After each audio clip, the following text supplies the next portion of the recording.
데드님은 미국에 오래 살아보셨잖아요. 외국에 나가면 자기 나라의 문제점들이 적나라하게 보인다는데 혹시 미국에 살면서 느낀 한국인들의 문제나 단점 같은 게 있다면 이야기해 줄 수 있나요? 제가 한국 사람의 단점을 이야기하기 전에 꼭 드리고 싶은 이야기는 제가 미국에 8년 정도 있으면서 느낀 건요, 이 미국보다 한국이 훨씬 더 장점이 많은 나라라는 거거든요. 이렇게 나라의 부강함에 비해서 일반 서민들이 그렇게 살기 좋은 나라라는 건 못 느꼈어요. 일반적인 서민들의 평균치를 비교해 봤을 때 한국이 미국보다 더 살기 좋은 나라라는 게 제 결론이에요. 하지만 지금은 한국 사람의 단점만 물어보셨으니까 오늘은 한국 사람의 단점에 대해서만 한번 이야기해 보겠습니다. 이렇게 외국에서 살다 보면은 고국에 대한 애정도 깊어지고 그리워지는 건 사실인데 또 그에 못지않게 단점들도 명확하게 보이는 게 사실인데요. 제가 살았었던 LA라는 곳은 미국에서 가장 큰 한인 커뮤니티 사회가 있었고 코리안타운이라는 곳이 있었기 때문에 그 단점들이 정확하게 보였던 것 같아요. 제가 생각하는 가장 큰 심각한 단점은 선 넘는 참견이라고 생각해요. 자, 여기서 말하는 지적질이란 정말 여러 가지가 있는데 그 외모에 대한 참견부터 해서 삶의 태도에 대한 참견도 마찬가지고 아무튼 불필요한 참견질을 너무너무 많이 해요. 이거는 정말 꼭 반성해야 하고 고쳐야 할 것이라고 생각하는데 이렇게 한국인과 미국인의 가장 큰 차이점이라고 본다면 한국 사람들은 처음에는 좀 냉정하고 차가워 보이지만 좀 한번 친해지고 가까워지면은 그때부터 선을 막 넘는 일이 생기고, 근데 미국인들은 처음에는 정말 나이스하고 쿨하게 웃으면서 다가와서 친해져도 친해질수록 거리를 두고 선을 안 넘으려고 하는 느낌이 분명히 있었어요. 일단 우리들은 상대방의 외형적 특징에 대해서 말하는 걸 너무 아무렇지 않게 하는 것 같아요. 너 왜 이렇게 살쪘냐? 너 요즘 너무 마른 거 아니냐? 그런 이야기는 우리들은 아무렇지 않게 하지만 이 미국 애들 입장에서는 그런 말들 굉장히 무례한 말들이거든요. 그리고 우리가 흔히 상대방의 외모를 칭찬하는 것 중에 하나가 와, 얼굴 굉장히 작으시네요 라는 말을 하는데, 이건 상대방이 얼굴이 작으니까 비율이 좋아 보여서 멋지다라는 칭찬의 의미인데도 미국 애들한테 너 얼굴 작다라고 이야기하면요 굉장히 이상하게 받아들여요. 내 얼굴이 작다고?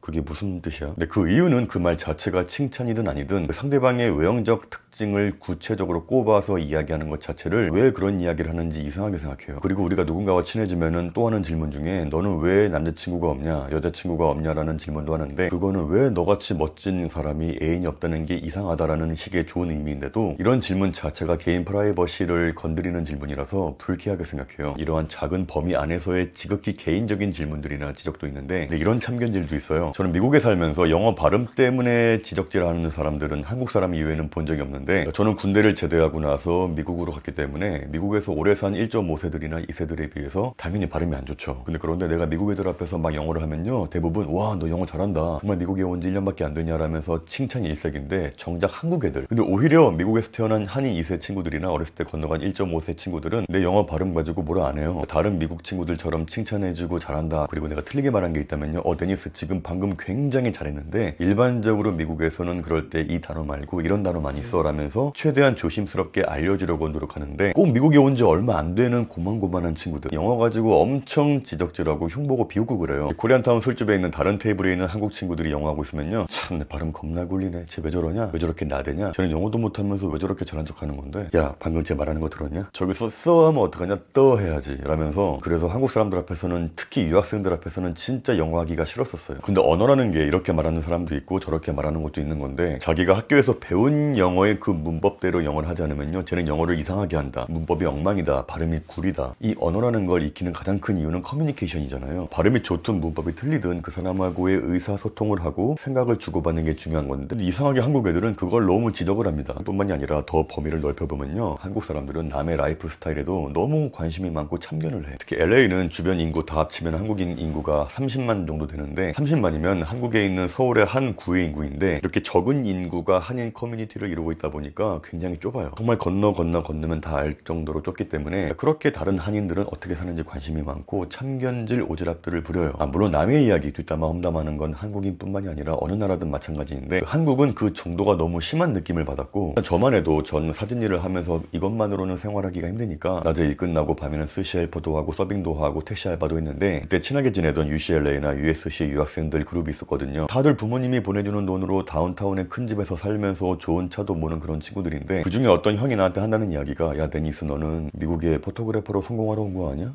그러면 사진 일만 열심히 해야지 왜 밤에 그렇게 서빙하고 택시 뛰고 그래? 내가 그때 어이가 없어가지고 나도 형처럼 부모님이 매달 한 달에 용돈으로 몇천 불씩 따박따박 보내주면은 나도 열심히 사진 일만 했겠지, 뭔 남의 인생에 참견질이야 라면서 싸운 적도 있었는데, 아무튼 이러한 남들에 대한 과도한 관심, 선 넘는 참견질은 정말 큰 단점이라고 생각하고요. 있어요. 두 번째는 자기가 강자라고 생각하면은 서슴없이 짓밟는다. 근데 이거 역시 어떤 나라든 어느 민족이든 사람 사는 곳이면 다 나타나는 현상인데, 근데 한국은 특히 그게 좀 너무 지나친 게, 전 코리안타운에서도 일을 해보고 헐리우드 같은 동네에서도 일을 해봤지만 어디에서 일하든 진상은 반드시 있어요. 물론 동네에 따라서 특정 인종이 많은 지역에 따라서 진상의 숫자에는 정도의 차이는 있지만, 그냥 일반적인 보통의 동네의 기준으로 봐도 한국 사람 진상의 비율이 미국인 진상들보다 압도적으로 많습니다. 그런데 그 진상이라 함은 그 미국인들 같은 경우에는 자기가 마땅히 받아야 할 서비스의 질이 안 좋으면요 컴플레인 걸어요. 내가 이 돈을 지불하면은 당연히 이 정도의 서비스를 받을 권리가 있는데도 당신네들의 서비스는 매우 못마땅하다.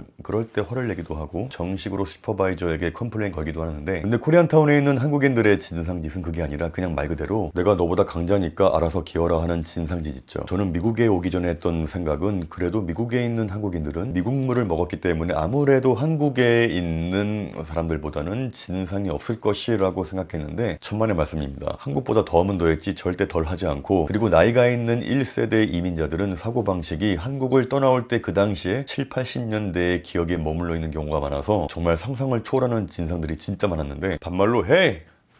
이런 건 기본이고, 이 말투나 서빙하는 직원들을 대하는 태도를 보면요 그냥 자기가 위고 너는 내 시중을 드는 아랫사람. 한번 어떤 아줌마는 너 공손하게 안 하면 팁 안 준다, 그런 인간도 있었고, 근데 진짜 웃기는 게 이런 사람들이 또 미국인들 종업원들한테는 또 그렇게 안 해. 물론 미국인들도 가끔 그런 꼴값을 떠는 인간들이 있긴 있어요. 그런데 그 비율을 비교해보면요 한국 사람들이 그냥 꼴값 떠는 진상들이 압도적으로 많습니다. 이 서비스의 질과는 전혀 무관한 그냥 무례한 진상들, 그리고 같이 일하는 알바생끼리도 자기가 몇 개월 먼저 왔다고 깝치고 굴림하려고 하는 짓은 말할 것도 없고요. 전 그래서 미국에 처음 왔을 때는 코리안타운에서 아르바이트를 많이 했지만, 나중에 영어가 늘고 나서는 일부러 한인타운 말고 로컬 지역에서 많이 했는데, 이 미국인들하고 같이 일하고 미국인들만 오는 그런 가게에서 일할 때는요 코리안타운에서 일할 때에 비하면 정말 힐링 그 자체였던 게, 매니저라고 해서 나한테 고압적으로 하거나 굴림하려고 하거나, 혹은 사장이라고 해서 나는 너보다 위에 사람, 그런 느낌도 없었고, 물론 미국 애들 중에서도 그런 꼰대 같은 애들이 있긴 있어요. 아예 없다는 게 아니라 그 비율을 비교해보면 정말 적다. 또 이렇게 가게 오는 손님들도 하나같이 그렇게 친절하고 나이스할 수 없어요. 미국에 살아보신 분들은 공감하시겠지만, 그냥 일반적인 보통 분들 있죠, 이 한국에서 비하면 기본적인 개인 에티켓은 미국인들이 훨씬 좋습니다. 눈 마주치면 웃으면서 인사하고 스몰 토킹하고, 내가 무슨 실수했을 때 유쾌하게 웃어넘기고 이해해 주려고 하고, 그리고 손님으로 오는 사람들 대부분 역시 마찬가지로 일하는 점원들에게 정말 대우해주는 느낌으로 대해줘요. 예전에 제갈건님하고 인터뷰했을 때 나온 이야기지만, 진정한 예라는 건 나이가 많거나 위에 사람 혹은 손님으로 온 사람한테 이렇게 굽신거리고 내내거리면서 자기를 낮추는 게 아니라, 그러니까 나도 주인공 너도 주인공의 마음이 진정한 예라고 했잖아요. 그런 의미에서 바라본다면 저는 한국보다는 미국이 훨씬 더 예의지국이라고 생각하는 게, 한국에서는 나랑 관련이 돼 있는 사람한테는 친절하게 대하잖아요. 처음 본 분인데 만약에 그 사람이 우리 아이 친구의 아버지라고 하면 그때부터는 아이고 안녕하세요 라면서 예를 갖추잖아요. 근데 그에 반해서는 공공장소에서 낯선 이들에 대해서는 예의가 없는 분들이 정말 많다라고 느껴지거든요. 근데 반면에 미국에서는 공공장소에서 아무리 낯선이라고 해도 기본적인 예가 있어요. 나도 주인공처럼 귀한 존재지만 당신 또한 주인공처럼 귀한 존재다. 저는 그런 느낌을 특히 미국에서 일하면서 많이 받았었어요. 자, 세 번째는 부탁을 거절하면 불쾌한다. 이것도 정말 재밌는 현상인데, 한국 사람들이 좀 유난히 그런 게 있는데, 누군가가 부탁을 했는데 이걸 거절하면요 굉장히 불쾌합니다. 나중에는 그 사람을 뒤에서 욕까지 해요. 제가 한두 번 목격한 게 아닌데, 한 번은 제가 극장에서 와이프랑 영화를 보고 있었는데 제 옆에 어떤 남자분이 혼자 오셨어요. 근데 그런데 어떤 커플이 우리 앞쪽으로 왔는데 자리가 없어서 앞에 뒤에 앉았나 봐. 그래서 커플 중에 남자분이 제 옆에 앉아있던 혼자 온 남자분한테 저 아저씨 제가 여자친구랑 같이 와서 그런데 혹시 저랑 자리 바꿔줄 수 있나요? 라고 물어보니까 그 남자분이 저는 맨 끝자리가 좋아서요 죄송합니다 라고 했는데, 그 사람의 표정이 되게 안 좋은 거야. 그러니까 굉장히 띠꺼운 표정으로 제가 좀 부탁드릴게요, 따로 앉으면 좀 그렇잖아요 라고 하니까, 그 남자분도 짜증이 났는지 아니 그쪽에 따로 앉는 거랑 저랑 무슨 상관인데요 라고 하니까, 그 커플 남자분이 열받아서 참 아저씨 나와봐요 하는 거야. 더 웃기는 건 그 옆에 있던 여자분이 오빠 냅둬 그냥 오빠가 참아. 근데 그 남자의 표정이 그래 내가 너 때문에 참는다라는 그런 표정이 있잖아. 근데 그런데 그 모습을 지켜보는 내가 더 열받는 거야. 아니 당사자가 싫다면 자리를 바꾸기 싫어하시는구나 라면서 안 되신데 라고 따로 앉아야지. 지들이 지네가 따로 앉는 거랑 그 사람이랑 무슨 관계가 있다고 이걸 강요를 하고 불쾌하냐고. 또 저도 어떤 일이 있었냐면요, 와이프랑 애들이랑 다 같이 남양주 쪽에 있는 넓은 잔디가 있는 카페에 간 적이 있었어요. 거기 잔디밭에 돗자리 깔고 의자 펼쳐서 음료 시키면서 이렇게 마시면서 애들 노는 거 구경하고 있었는데, 어떤 남자가 저한테 오더니 저 아저씨 죄송한데 돗자리랑 의자 좀 저쪽으로 옮겨주시면 안 되겠어요? 라고 하는 거야. 내가 왜요? 그러니까 제가 풍경 사진 찍고 싶은데 여기 돗자리가 프레임에 나와서요, 그쪽에 사진을 찍어야 되는데 제가 프레임에 걸리니까 비켜달라고요?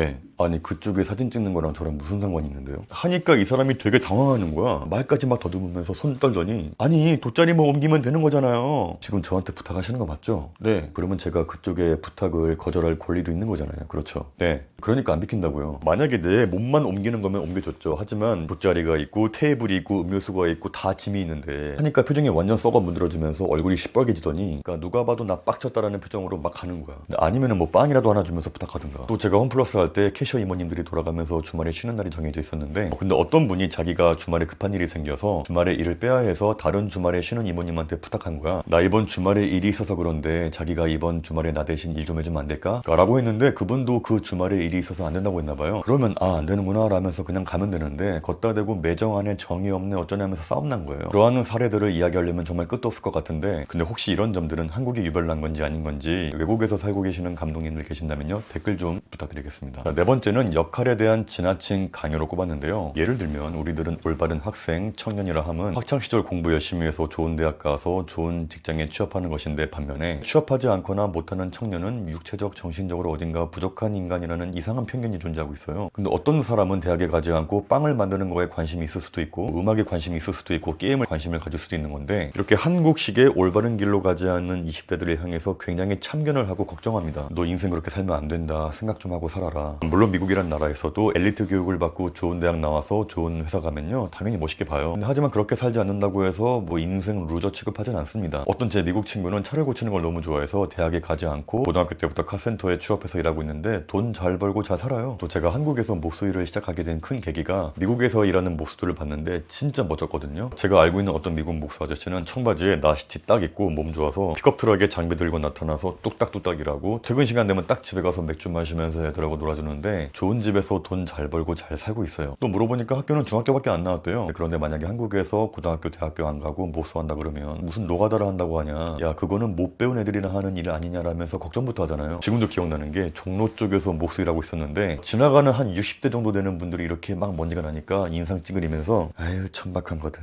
하면서 지나간 게 전 지금도 너무 충격이었어요. 그러니까 조금 더 나아가서는 우리 사회는 전반적으로 저학력자들은 낮은 사람들이고 천박한 것들이라는 편견들이 있습니다. 따라서 손기술이 뛰어난 것과 같은 능력, 좋은 학벌 없이 장사만 잘하는 능력은 지적 능력이 좋은 것으로 인정받지 못해요. 이 사람마다 다 특출난 능력이 있는 건데 우리는 공부를 특출나게 잘하는 능력만 대우를 해주는 게 분명히 있습니다. 또 요즘에는 많이 좋아졌다고 하지만 남자는 이래야 한다, 여자는 이래야 한다. 너는 왜 남자같이 하고 다니냐? 그러니까 너는 왜 여자같이 하고 다니냐 하면서 성역할 강요가 분명히 있어요. 이렇게 성역할을 따르지 않으면 좀 이상한 사람으로 취급하는데 이런 강요는 명백한 성차별의 일종이고 상대방을 몹시 불쾌하게 하는 모욕적인 언행인데도 우리는 이걸 아무렇지 않게 쓰고 있어요. 남자는 좋은 스펙을 가져야 한다, 강해져야 한다, 울면 안 된다, 힘들어도 절대 티내면 안 된다라고 한다든가 뭐 여성은 너무 능력이 뛰어나면 안 된다, 순종적이어야 한다, 결혼하면 일을 쉬고 애 낳아야 한다. 아직도 이딴 식으로 말하는 인간들 진짜 많습니다. 그리고 남자가 결혼할 때 집을 못 태우면 무슨 하자가 있는 취급을 하는 경우도 있고 그리고 아내가 능력이 있어서 밖에서 일하고 남자가 집안일을 하면은 뭐 세상 말세네 어쩌네. 또 더 나아가서는 나이 많은 연장자들이나 직장에서는 직장 상사에게는 무조건 복종해야 한다 하고 말 잘 들어야 하고 여기에 반기를 들어서 자기 의견을 말하면은 이 인성이 파탄 났네, 싸가지가 없네. 또 며느리가 시어머니한테 자기 생각을 이야기하면은 너는 가정교육을 어떻게 받았길래 어디 시어머니에게 대들어. 미국에서는 자기가 어떤 인생을 살든 어떻게 하고 다니든 싸가지가 없게 살든 뭐하든 심지어 내 가족이라 할지라도 내 알바가 아닐 뿐더러 참견도 안 해요. 물론 미국에서도 고등학교도 안 나오고 변변치 않은 직장도 하나 없고 몸에 이렇게 문신을 막 두르고 있으면요 마음속으로 싫어할 수 있죠. 워낙 보수적인 나라이다 보니까 이런 일반적인 사회 틀에서 벗어난 분들을 싫어하는 사람들 되게 많아요. 근데 하지만 그렇다고 해서 이걸 지적질을 하고 참견질하고 그러진 않아요. 그냥 존중할 뿐이죠. 왜냐? 나도 주인공, 너도 주인공이듯이 너의 인생 또한 존중한다. 한국도 제가 보기에는 점점 좋아지는 것 같은데 그래도 아직은 좀 먼 것 같아요. 이렇게 전반적으로 사회 분위기가 선 넘는 참견질을 일삼으면서 남들에게 관심이 많다 보니까 남들의 시선을 신경 쓸 수밖에 없으니까 보여주는 것에 대한 외적인 집착이 심해지고 그러니까 자기가 강자라고 생각하면 밟고 역할에 대한 지나친 강요를 많이 하니까 이 한국인들의 정신적인 스트레스가 얼마나 많겠어요. 전 그래서 대한민국의 자살률이 이렇게 세계 1위가 아닌가 싶어요. 이렇게 맨정신으로 살기 힘든 나라니까 한국 사람들이 그렇게 술을 마시는 게 아닌가.